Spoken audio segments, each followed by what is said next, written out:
예수님이 본문의 말씀을 이렇게 제자들에게 지도하실 때는 예수님이 십자가에서 죽으심에 대한 아주 극한 절대절명의 사건을 소개한 다음에 제자들에게 이 본문의 말씀을 전해드린 겁니다. 교회의 위치는 무엇이며 우리가 어떻게 살아야 될지를 본문을 통해서 한번 여러분이 다짐하는 시간이 되기를 바랍니다.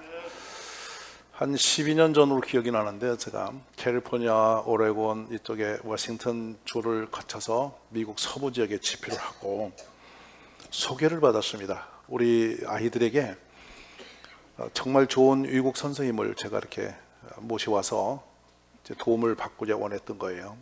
그랬더니 밴쿠버에 그래도라는 그 기독교 학교가 있는데, 거기 선생님이 선교적 마인드를 가지고 파송을 할 것 같다고 소개를 받아서 이제 시애틀에서 집회 마치고 이제 올라가는 거예요, 밴쿠버를. 근데 국경을 건너서 그곳에 가서 제가 큰 충격을 받은 사건이 있습니다. 아이들이 작은 잔디밭에서 한 50여 명이 뛰고 있는데 축구공 2개가 돌아다니는 거예요. 애들이 꽉 찼는데 그 좁은 공간에서 막 소리를 지르고 다 뛰고 있는 거예요. 근데 가만히 보니 이게 도대체 무슨 게임인지를 모르겠어요. 그래서 교장 선생님에게 이게 무슨 게임이냐 물었더니 잘 보면 보일 거래요. 굉장히 퀴즈 푸는 기분이었어요. 공을 아무리 봐도 공이지 2개가 돌아다니는데 이게 뭔지를 모르겠어요. 제가 여러 번 물었더니 나중에 웃으면서 유심히 보면 보인다는 거예요. 마치 여러분 굉장히 답답했어요. 나는 영안이 안 열리고 그분 열렸나? 이런 생각하면서 그걸 보는 거예요. 근데 나중에 깨달았습니다. 아주 작은 1, 2학년 아이만 공을 차고 3, 4, 5, 6학년 되는 아이들은 공을 전혀 안 차는 거예요. 그리고 공용은 피해주고 어린아이가 공을 차면 소리를 질러 같이 기뻐하면서 박수를 쳐며 뛰고 다니는 거예요. 근데 작은 아이들, 힘없는 아이들은 공을 신바람나게 차고, 큰 형들은 계속 피해주면서 아이들이 공을 차도록 하는데 한 그림이 그려져요. 우리는 잘하는 선수들이 공을 차고 우리는 그 관중석에 앉아서 소리를 지르잖아요. 그래요, 안 그래요? 그리고 축구를 진짜 잘하는 사람은 집에 앉아서 축구 선수를 요구하잖아요. 안 그래요? 자기는 동네 축구단도 안 간 사람이 국가대표 코치보다 더 잘합니다, 집에 앉아서.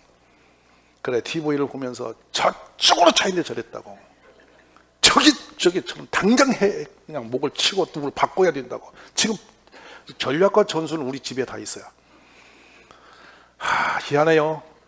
족구의 개발은 혼자 다 차면서도 국가대표 차는 것도 못마땅해서 막 비판하고, 이것이 우리 집의 구조인데, 거기는 심센 아이들이 공을 차면서 공을 양보하면서 소리를 높이고 앉아서 응원하기 같이 뛰어주면서 응원하는 구조예요. 제가 왜 이런 운동을 시키냐 물었더니 이게 바로 예수님의 정신으로 운영하는 학교 모습입니다. 세상은 힘센 자의 무대입니다. 더 큰 것, 더 강한 것, 더 센 걸 가지려고 그토록 몸부림하고 달려가고 있지 않습니까? 그래서 남을 지휘하고 정복하고 무릎 꿇치고 그 머리 위에 서서 호령하는 것을 꿈을 꾸면서 달려가고 있지 않습니까? 이 지구상에 전쟁이 왜 있는지 보십시오. 세상에 교실에서부터 태어나자부터 이 줄다리기를 이렇게 다름질을 하면서 약자는 설 곳이 없이 만드는 것은 하나님의 뜻이 아닙니다. 가장 죄 많은 인생, 가장 낮아진 인생, 가장 천한 인생 살리려고 가장 존귀하신 예수님이 이 땅에 오신 거 아니겠습니까? 우리는 어려서부터 이 정신을 가지고 자녀를 키우려고 일을 하고 있습니다. 제가 참 놀랐습니다. 교실에 갔더니 교실 2칸을 벽을 허물어 놓고 이 앞에는 1학년, 뒤에는 2학년, 이런 식으로 애들을 가르치는데 선생님 한 분이 양쪽 교실을 오가고 있었습니다.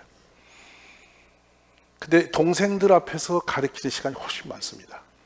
근데 건너편 2학년 형들이 주죽은 듯이 공부를 하고 동생들을 가르치는 선생님을 저기서 보면서 웃어주면서 공부를 합니다. 1시간 60분 풀로 강의를 하는데 40분 정도는 저학년 아이들, 20분 정도는 좀 한 학년 높은 아이들과 이렇게 가서 호칭을 하고 있었습니다. 근데 공부가 이 책상에 이렇게 둥그렇게 앉아서 자기네끼리 하고 있고 선생님 어깨 너머로 호칭만 하고 다녔어요. 그리고 앞에 교탄에는 항아리 2개가 있는데 유리 항아리입니다. 이 구슬이 한쪽은 하얀 쪽, 한쪽은 이렇게 약간 색깔이 좀 있는 그 진 회색 비슷한, 검은색 비슷한 그런 정도인데 2가지 항아리가 있는데, 왜 항아리가 뭐하냐 보면 스스로 착한 행실을 했으면 하얀 쪽으로 이 구슬을 하나 옮긴다는 거예요. 처음에는 이 검정 쪽으로 구슬이 많이 갔대요. 근데 스스로 어느 날 되니까 점점 흰 쪽으로 많이 올라갔다고. 근데 제가 볼 때는 5분의 4가 흰 쪽에 와 있었어요. 이제 우리 애들이 성숙하고 있는 모습이 저 구슬 항아리가 말하고 있다는 거예요. 우리는 선생님 눈만 피하면 난동을 부리고 자기 멋대로 약한 자를 짓누르는데, 그 모습을 그렇게 어려서부터 크는 자세, 그 정신이 기독교 정신이라는 거예요. 동생들이 공부하는데 형들이 방해하는 게 아니고 뒤에서 응원하는 거예요. 그리고 틈이 나면 동생들을 돕는 거예요. 제가 이거를 너무 부러워서 저희 교회에 수요일 날 수요 놀수라는 이름으로 아이들 놀이를 합니다. 1학년, 6학년이 함께 오르는데, 이 세상 구조는 전부 다 수평적 구조에서 줄다리기 합니다. 누가 같은 또래에서 앞서가느냐, 이 싸움이 교실의 지금 현장입니다. 근데 이걸 떠나서 우리가 군대까지 제대하고 나면 사유로 8호가 직장에 가면 상하구조입니다. 이 구조적 개념에서 업무가 힘든 게 아니고 사람의 구조가 힘들어서 직장 생활이 부적응자가 너무 많습니다. 이거를 깨자. 옛날에 그러면 우리는 왜 행복했나? 가난해도 행복했던 시절이 있었죠. 집에 들어가면 이모, 고모, 삼촌, 이웃들이 전부 다 나와 관계를 맺고 있어서 어떤 아이가 하나가 태어나면 온 마을이 기쁨이 되고 온 마을이 잔치가 됐어요. 그때 우리는 건강한 지체로 자랐던 거예요. 근데 지금은 외롭고도 고단한 삶을 부모 혼자 책임지는 아이를 기르고 있는 거예요. 그래서 놀수를 제가 하면서 재밌는 건 뭐냐면 아이들이 급속도로 변해요. 줄넘기를 할 때 동생 1학년이 줄넘기를 못 넘으면 6학년 아이가 대충 그냥 등에도 업고 자기가 줄넘기를 같이 넘어줘요. 이런 모습들이 인생의 모습이죠. 우리의 힘은 누구를 정복하고 가서 군림시키고 짓밟으라고 준 힘이 아니고, 하나님 준 힘은 섬기는 힘입니다. 힘이 있을수록, 머리가 좋을수록, 더 많이 가질수록 그걸 가지고 약한 자를 섬기는 구조예요.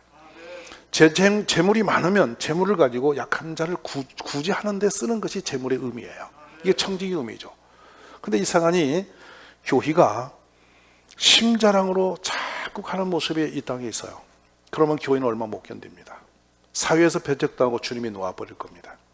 우리 교회는 우리가 가진 모든 에너지와 힘이 약한 자를 향해서 갈 수 있도록 기도하셔야 됩니다.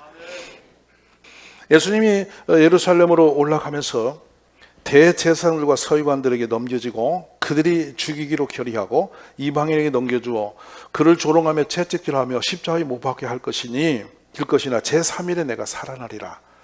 마태 20장 18, 19절에서 예수님이 이제 절대청명의 십자가 사건을 제자들 앞에 이야기를 하십니다. 근데 별 탈 없이 따라왔던 제자들이 갑자기 이 말씀 듣고 큰 사건이 일어나요. 밤에 세베대의 아들의 어머니가 그 아들도 데리고 예수께 가서 절하며 무엇을 이야기합니다. 너희가 무엇을 원하느냐 이렇게 말씀하자 나의 이 2 아들을, 하나들은 예수님 우편에 하나들은 예수님 좌편에 세워주소서. 무슨 뜻이죠? 예수님의 죽음을 구원의 역사 중에 가장 절대적 사건이죠. 십자가에 죽으심 당하고 부활하실 것을 이야기했을 때 제자들이 선뜻 오는 생각은 뭐냐면, 이제 드디어 저 기적과 능력 있는 예수님이 세상의 높은 자리에 올라가는구나, 왕이 되는구나. 그러면 어머니를 동원하여서 가는 거죠. 예수님 어머니 마리아와 가깝습니다. 그러니까 인척이 되니까 그 힘을 빌려서 여기가 치맛바람이 원조예요.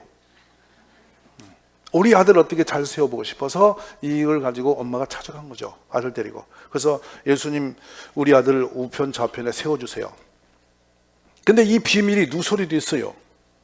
그래서 마태 20장 24절에 보면 10 제자가 듣고 2 형제에 대하여 부디 여겼다, 격분했다는 것입니다. 좋았던 그 예수님의 제자들이 별로 탈 없이 잘 따라다니더니 사고는 쳤지만 자기네끼리는 잘 같이 어울려 사고도 치고 그랬어요. 근데 여기서 딱 깨져버립니다. 누가 머리가 될 것이냐 문제입니다. 오늘 여러분, 우리가 서 있는 곳에서는 결코 이런 일이 일어나지 않기를 기도하십시오. 누가 잘 되면 칭찬하고 축복하고, 누가 슬프면 같이 올 수 있는 게 교회가 되고, 누가 나보다 앞서가면 응원해주고, 달려갈 힘을 우리가 더해주는 사람이 되는 것이지, 다리를 걷어내고 그를 폄하시키고 무너뜨리는 것은 기독교 정신이 아닙니다. 그러므로 우리는 예수 믿는 믿음을 가지고 산다 하면서 실제 삶에 가면 너무도 이완되어 있어요. 특히 우리나라가 그런 겁니다. 뭐를 쟁취하고 가서 막 덤벼들고 가서 강하게 뭔가를 얻어내는 쪽은 되게 강합니다. 그래서 우리 한국의 교회 중에 모든 기도가 주로 가장 많이 기도 속에 있는 내용 중에 강한 것이 역사가 뭐냐면 주시옵소서. 이렇게 가는 것이 여러분 기독교의 정신 아니에요.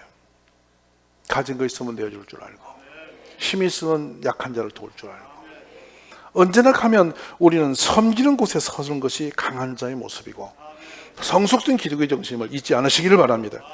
예수께서 제자들을 부르다 이르십니다. 이방인의 집권자들이 그들을 임의로 주관하고 그 고관들이 그들에게 권세를 부르는 줄 너희가 알지. 이거는 힘세고 높은 곳에 서서 호령하고 사람을 지배하는 것은 이방인들의 구조 아니냐? 맞죠? 세상 구조가 그렇지 않냐? 가지고 힘있고 높은 곳에 간 사람이 약한 자를 이렇게 짓누르고 그들을 부려먹고 그들을 호령하면서 누르고 살지 않냐? 이것이 이방인의 세계다. 그러나 너희 중에는 그렇지 않아야 한다. 너희 중에 누구든지 크고자 하는 마음이 있느냐? 그렇다면 그는 너희를 섬기는 자가 되고, 너희 중에 누구든지 으뜸이 되고자 하는 자가 있느냐? 그럼 너희의 종이 되어야 하리라. 약하기 때문에 종되는 게 아닙니다. 내가 힘이 없기 때문에 섬기는 게 아닙니다. 이건 세상 구조입니다. 힘이 있는데 약한 자를 섬기는 겁니다. 내가 훨씬 그보다 나은데 그 모든 걸 내려놓고 나보다 더 연약한 사람 발 아래에 엎드려 그를 섬기는 겁니다. 이게 기독교 정신입니다. 섬김이 없는 이 땅에 미래는 없습니다. 부모님이 아주 아무것도 모르는 의식도 없는 어린아이를 혼밥을 다해서 돌보는 거, 그게 섬김이에요. 이게 기독교 정신이에요. 모르기 때문에 제 길을 가지 못하는 사람을 내가 알고 있는 내가 그냥 그 사람 수준으로 내려가서 그가 바른 길을 갈 수 있도록 계속 도와주는 거예요. 이게 섬김이에요. 이런 섬김이 우리 삶에 깊이 이게 생활이 되기를 주의 이름으로 간절히 원합니다. 그래서 예수님이 이 20장 28절에 바로 그 말씀을 이어서 너희가 너희의 종이 되어야 하리라면서 인자가 온 것은 섬김을 받으려 함이 아니라 도리어 섬기려 하고 자기 목숨을 많은 사람의 대속물로 주려 함이라. 할렐루야. 이런 정신이 성경 지식으로 지나가지 않냐고 듣고 마는 게 아니라 내 생활이 돼야 되는 거예요. 우리 모두가 자기 목숨을 많은 사람의 대속물로 주기까지 우리를 섬기신 예수님의 그 정신이 내가 삶되기를 기도하시기 바랍니다. 섬기는 곳에 구원이 있고요, 섬기는 곳에 생명이 살아납니다. 여러분 생각해 보세요. 전도하는 것 가장 선한 일이고 최고의 축복된 일이죠. 섬기지 않는데 전도 되겠습니까? 먼저 알고 먼저 내가 신앙적으로 단단히 된 내가 모든 걸 놓고 예수님 모르는 사람을 섬기는 마음으로 접근하지 않으면 그 사람 살릴 길이 없습니다. 한 사람이 일꾼을 교회에 여러분 세우기 원하십니까? 가서 일하라고 일을 업무 준다고 일하는 게 아닙니다. 내가 섬기는 모습 보고 뒤따라 오면서 사람이 일어나는 거죠. 그래서 예수님도 시키로 말로 시키지 않고 나를 따르라 하신 겁니다. 함께 가자는 것이죠. 3년 동안 제자들을 붙들고 동행하신 이유도 예수님이 직접 보여주신 것이죠. 철저하게 예수님은 섬기는 길이었습니다. 세상이 가장 버림받고 소유되어지고 자기 삶의 희망이 끊긴 사람을 예수님은 찾아가셔서 그를 섬겨서 살려내신 거죠. 저는 우리 가족들이 이 정신이 우리 삶이 되고 교회의 중심이 되기를 주의 이름으로 축원합니다. 그래서 이렇게 섬기려고 보니까 우리가 먼저 마음을 낮춰야 돼요. 우리가 만약 낮아지지 않냐면 하나님이 낮추시는 작업을 합니다. 이것이 광야길입니다. 하나님이 억지로라도 우리를 고난한 곳에 넣어서 우리를 낮추시는 작업을 하세요. 하나님이 쓰시려면. 그런데 먼저 우리가 낮아지면 하나님이 낮추실 일이 없죠. 낮아진 대로 쓰시면 되기 때문에. 그러므로 우리가 마음을 낮추시는 축복이 있기를 바랍니다. 군대에서 최고로 강한 사람이 누구냐면 서서 미사일을 날리는 사람들이 아닙니다. 낮은 포복하는 사람이에요. 전쟁이 났을 때 참 치열한 전투가 일어나도 끝까지 살아남는 사람은 낮은 포복하는 사람이에요. 이 세상에도 마찬가지예요. 가장 강한 사람이 누구냐면 낮아져 있는 사람이에요. 사람이 낮아지면 누구도 짓밟을 수 없습니다. 이미 낮아졌기 때문에 더 내리칠 수가 없습니다. 여러분, 스스로 마음을 낮춰서 모든 사람들이 나보다 남을 낮게 여기고 난 항상 부족한 사람이고 내가 죄인이다. 그래서 사도 바울은 고린도서 말씀은 날마다 자기를 쳐서 복종시켰다. 고린도서 9장에도 날마다 내 몸을 쳐서 복종케 했다. 이런 용어들을 왜 쓰는지 아십니까? 내가 높아질수록 적이 많고 내가 높아질수록 문제가 많고 내가 높아질수록 복음이 막히는 거예요. 그러니까 바울이 한없이 낮아질수록 복음이 힘을 얻는 걸 보게 된 거죠. 우리가 낮아지면 주님이 역사하십니다. 항상 마음을 낮은 곳에 두시고 사시기를 주의 이름으로 간절히 축원합니다. 뭐 좀 생기면 그냥 우리는 마음이 높아져서 그만 교만한 자리에 올라가 버립니다. 그래서 남보다 조금 더 좋은 거 가지면 뽐을 내고 으쓱하려고 생각이 듭니다. 여러분, 으쓱거려서 사람들이 여러분을 멋지다, 저 사람 굉장하다 봤다고 성공된 게 아닙니다. 진심으로 우리가 사람을 살리는 데는 낮아지는 곳에 역사가 있어요. 내 몸을 쳐 복종케 하는 것은 내가 남에게 전파한 후에 자신이 도리어 버림을 당할까 두려워한다 생각한 아주 중요한 메시지예요. 오늘 우리가 모두 옆에 계신 분이 나보다 더 나은 분, 더 훌륭한 분, 더 탁월한 분이라고 인정하시면서 나같이 못난 죄인이 어디 있는가, 사람에게 비교하면 주님 앞에 내 모습을 들여다보세요. 얼마나 내가 더럽고 초라한 인생인가. 그런데 나 같은 것을 주님이 살리기 위해서 십자가에 죽기까지 하셨다. 이 섬김이 왜 예수님에게 있고 나한테는 없어야 되냐 이거예요. 우리 모든 가족이 이 섬김의 기쁨이 회복되기를 주의 축원합니다. 그러므로 저는 생각합니다. 너희 안에 이 마음을 품으라. 곧 그리도 예수의 마음이다. 얼마나 놀라운 마음입니까? 예수님이 최고로 거룩하고 영광스러운 분이 인간의 모습으로 오셔서 하나님과 본체시나 동등됨을 취하지 아니하시고 사람의 모습으로 오셔서 자신을 낮추시고 죽기까지 복종하셨다. 그런데 죽음을 어디다? 십자가에서 죽으십니다. 오늘 예수님이 걸어가신 그 길이 우리가 사는 길이었잖아요. 주님이 그렇게 하심으로 내가 살아난 거 아니겠어요? 우리가 생명을 얻은 거 아니에요? 하나님이 하신 끝에 오면 생명, 삶의 역사가 일어나는 것이에요. 바로 이것이 섬김의 축복입니다. 오늘 우리 모두가 섬김을 힘들어하지 않기를 주의 이름으로 축원합니다. 요한복음 10장에 가면 유월절 전날이었습니다. 이제 예수님이 잡혀 이제 죽음의 앞에 설 때 마지막 하신 것이 여러분 바로 세족식이라는 이름으로 우리가 알고 있는 것입니다. 저는 종종 교회에서 어떤 특별한 행사 있을 때마다 세족식 할 때면 등골이 오싹합니다. 왜냐하면 내 발을 씻기는 이 사람이 언제 또 뛰어나올지 몰라. 아세요? 남편이 부인의 발을 평생 한번 씻기면서 부인이 불안해. 인간이 이거 발은 씻기나마는 나를 또 언제 버틸지 몰라. 이렇게 되어 있어요. 그러니까 그 행위는 그럴듯한데 돌아서면 또 다른 괴물이 나오니까 혹시 그런 가정이 있으면 손 들어보세요. 이럴 때 고발하세요. 그 사람하고 사니까 힘든 거예요. 항상 우리가 낮은 자세로 살면 그럴 일이 일어나질 않죠. 오늘 우리가 예수님이 그 제자들의 세조식하는 장면이 참 기가 막히죠. 예수님이 식탁에서 일어나서 겉옷을 벗고 수건을 가지고 허리에 두르시더라. 대야에 물을 떠서 제자들의 발을 씻겨주시고 허리에 두른 수건으로 발을 닦기 시작하더라. 시몬 베드로가 차례가 되자 그가 예수님께 말을 한다. 주님께서 제 발을 진짜 씻겨주실랍니까? 물었습니다. 참 베드로 선생님은 훌륭하세요. 다른 사람은 묻혀가는데 꼭 베드로는 소리를 내요. 가만히 있으면 중간 가는데 꼭 드러나서 문제를 삼아. 근데 이 장면은 되게 은혜스러운 장면이 뭐라고 하냐면 그냥 내가 하는 일을 너가 지금은 몰라도 후에는 알게 될 것이다. 베드로 말합니다. 아닙니다, 주님. 제 발을 절대로 씻지 못하십니다. 내가 너를 씻어주지 않으면 너는 나와 아무 상관이 없다. 이렇게 말씀하십니다. 예수님은 자기를 팔 사람이 누군지 알고 계셨다. 그래서 다 깨끗한 것은 아니라고 말씀하셨다. 이어갑니다. 예수님은 제자들 발을 씻겨주시니 옷을 입으시고 다시 자리에 앉아 제자들에게 말씀하십니다. 내가 지금 너에게 한 일을 이해하겠느냐. 너희는 나를 선생이라고 주라고 부르는데 너희 말이 옳다. 나는 그런 사람이다. 그러나 내가 너희에게 주와 선생이 되어 너희 발을 씻어 주었으니 너희도 서로 발을 씻어 주어야 하는 것이다. 내가 너희에게 한 일을 너희도 실천하게 하려고 이렇게 모범을 보여준 것이다. 아멘이십니까? 발 씻는 자의 그 마음이 우리의 삶이라는 것입니다. 기독교의 정신이라는 것입니다. 오늘 여러분, 이 낮아짐의 자세가 억지로 어색한 것이 아니라 내 삶에 정착되기를 기도하시기 바랍니다.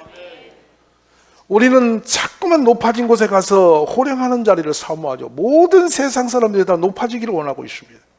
교회에 들어와도 자꾸만 계급 달고 높아지라는 마음들이 자꾸 들어요. 내가 누군데 내가 이러면서 자꾸 올라가려고 그래요. 여러분, 교회 구조는 거꾸로 된 구조입니다. 가장 낮은 곳에 목사가 있고 그 바로 옆에 장로님 계시고 그 옆에 권사님 계시고 이렇게 구조가 될 때 교회가 천국이 되는 것입니다. 예, 믿음이 있을수록 더 성숙될수록 낮아질 수밖에 없는 거예요. 이게 기독교 정신이에요. 성경은 너 성경 많이 하니까 높아져라, 높은 데 서서 호령해라 이렇게 가르친 적이 없어요. 주님은 높아지시되 우리는 낮아지는 것이 강화되는 것이죠. 오늘 그 정신을 우리 삶으로 끌어와서 살아가시기를 주의 이름으로 간절히 축복합니다. 그래서 십자가의 정신이고 우리 주님의 정신이 바로 여기 있는 것입니다. 항상 내가 어디 가면 높은 곳에 앉으려고 하지 말라는 것입니다. 누가복음 14장에 주님이 기가 막힌 말씀 보십니다. 청함을 받은 사람들이 높은 자리 책함을 보시고 그들에게 비유로 말씀하십니다. 너가 누구에게나 혼인잔치에 청함을 받을 때에 높은 자리에 앉지 말라. 그렇지 않으면 너보다 더 높은 사람이 청함을 받은 경우에 너더러 이 사람의 자리를 내주라 하면서 그때 내가 부끄러워 끝자리에 가게 되리라 하시오. 소름 돋도록 부끄러운 얘기죠. 우리 높은 자리 찾고 삼하지 마시고 낮아지는 데 기쁨을 누리시길 간절히 바랍니다. 그러면 누구든지 자기를 높이는 자는 낮아지고 누구든지 자기를 낮추는 자는 높아지라 그러십니다. 이 낮아짐이 뭡냐? 바로 섬김의 자리로 간다는 그 의미를 갖고 있는 것입니다. 우리 모두 섬김의 행복을 누리시기를 주의 이름으로 축원합니다. 주님이 우리의 섬기는 종들의 실체의 모습을 아주 정밀하게 다루신 것이 누가복음 17장에 나와요. 복음서입니다. 이 누가복음 사도행전 한 권으로서 영혼 살리는 곳에 쓰여지기 위해서 기록된 성경입니다. 복음적이죠. 그런데 17장에 뭐라는 기록이 나오냐면 한 종이 있다 이것입니다. 이 종이 가서 밭을 갈았어요. 그 양치는 일을 맡았어요. 그리고 밭에서 배고파서 식사 때가 되어서 돌아왔어요. 그랬더니 주인이 수고했다 어서 와서 여기 앉아서 먹어라 이렇게 할 주인이 있겠냐는 거예요. 그러면서 오히려 그가 너에게 너 저녁부터 준비하고 내가 먹고 마시는 동안 시중 돌다가 내 식사 끝난 다음에 네가 먹고 마시라 이렇게 하지 않겠냐. 집에 놀고 있는 주인이 밭에서 일해온 주인을 대접하고 공개하는 게 맞은데 그러지 않는다는 것입니다. 종의 위치를 말하는 것입니다. 일하고 들어와서 지치고 피곤한 그 종이 놀고 있는 주인을 다시 저녁 식사 준비해서 섬기라는 것입니다. 그것이 마땅하다는 것입니다. 그리고 너는 그렇게 시킨다고 해서 주인이 그 종에게 고맙다 하겠냐? 그렇게 밥해왔다고 고맙다 하겠냐? 그럴 리 없다. 우리의 자세입니다. 우리가 남을 섬겨놓고 은근히 뭐라 하냐면 내가 이렇게 했으면 누가 알아줘야 되는데 이런 것이죠. 여러분 이런 거 있잖아요. 교회 와서 몰래 기도하는데 목사님이 이때 지나가야 되는데 내가 교회 와서 막 봉사하는데 그때 목사님 봐야 되는데 이런 생각이 은근히 있잖아요. 왜냐하면 주님은 안 오실 것 같으니까 목사라도 봐야 되지 이런 생각을 하는 거 아니겠어요? 이게 얼마나 이상한지 모르겠어요. 여러분 사람 보라고 하는 것입니까? 그런 믿음은 전부 다 유선된 믿음입니다. 우리 주님이 인정하시는 믿음의 선을 서셔야 됩니다. 할렐루야. 그러면 주님이 가르쳐 주시오. 이와 같이 너희도 명령받은 것을 다 수행하고 나서 우리는 아무 쓸모없는 종입니다. 그저 해야 할 일을 마땅히 해야 할 일을 했을 뿐입니다. 나는 무익한 종입니다. 당연히 해야 할 일을 했을 뿐입니다. 이렇게 말하는 것이 진짜 종이다. 아멘이십니까? 구원받았으니 당연히 섬기는 것이고 구원받았으니 당연히 남을 살리는 것이고 이게 마땅하지 않느냐. 그거 했다고 누가 안 알아준다고 삐져갖고 이상한 소리 하려면 그거 하지 않는 게 낫다 이 말이에요. 할렐루야. 오늘 이 시간부터 여러분 모두가 섬김의 축복이 있기를 주의 축원합니다.